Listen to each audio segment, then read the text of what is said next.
Mais qu'est devenu Eder? Héros de la France en finale de l'Euro 2016, Eder est ensuite complètement disparu des radars. Quelques années après son but mythique, qu'est devenu le Portugais? Et si tu veux tout savoir sur ton sport préféré, n'oublie pas de t'abonner à Cop Football.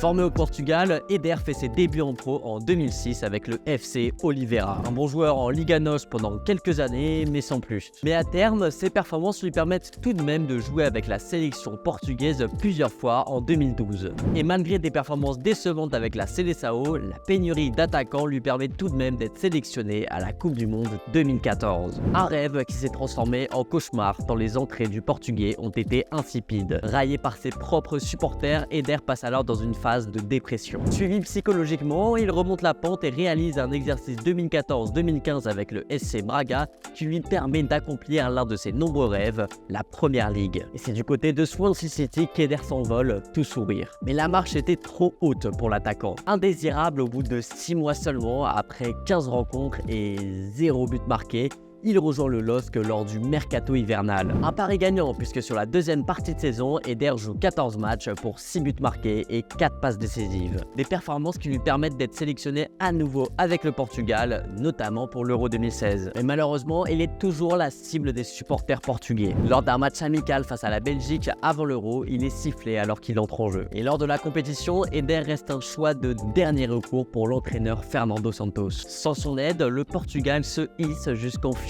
Face à la France, les Portugais sont outsiders. Un statut confirmé dès la 25e minute alors que Cristiano Ronaldo sort sur blessure. Un événement inattendu qui va mener aux premières minutes d'Eder dans la compétition. S'il ne remplace pas directement CR7, l'entrée de Quaresma à la place du quintuple Ballon d'Or fait de lui le dernier choix en attaque sur le banc. Et c'est à la 79e minute que celui qui a été surnommé le vilain petit canard par les supporters portugais fait son entrée. Et à ce moment-là, personne n'y croit. Pas même ses coéquipiers qui, selon Quaresma, ne voulait pas le voir entrer. Les seuls qui y croient sont Fernando Santos, Eder et Cristiano Ronaldo qui lui glisse dans l'oreille avant son entrée qu'il marquera le but vainqueur. Et pendant les prolongations, à la 109e minute de jeu, Eder sort cette frappe venue d'ailleurs qui offre le premier titre de l'histoire du Portugal. Le rejeté devient adulé sans savoir que ce but changerait le reste de sa carrière. Car s'il est devenu un héros chez lui, il est désormais un ennemi dans son pays hôte. De retour au LOSC qui avait prolongé son prêt suite à ses bonnes performances,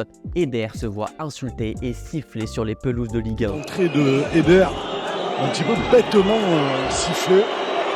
Selon le principal intéressé, le corps arbitral était plus sévère avec lui qu'avec les autres joueurs. Bref, après avoir vaincu la haine des Portugais, il a dû faire face à celle des Français. Après une saison à 6 petits buts en Ligue 1 et un départ inévitable, Eder rejoint le Lokomotiv Moscou. Et malgré des performances moyennes, le 5 mai 2018, il redevient un héros. Lors de la dernière journée du championnat face au Zénith, il marque, au bout du temps additionnel, le seul but du match. Et ce but, c'est celui du titre pour le Lokomotiv Moscou. 3 ans plus tard, l'attaquant s'exile en Arabie Saoudite où il y joue la dernière saison de sa carrière. Aujourd'hui, Eder profite tranquillement de sa retraite avec sa famille. Un joueur plutôt banal à première vue, mais qui a su faire taire les critiques et devenir un héros à plusieurs reprises, et surtout marquer au fer rouge l'histoire de son pays.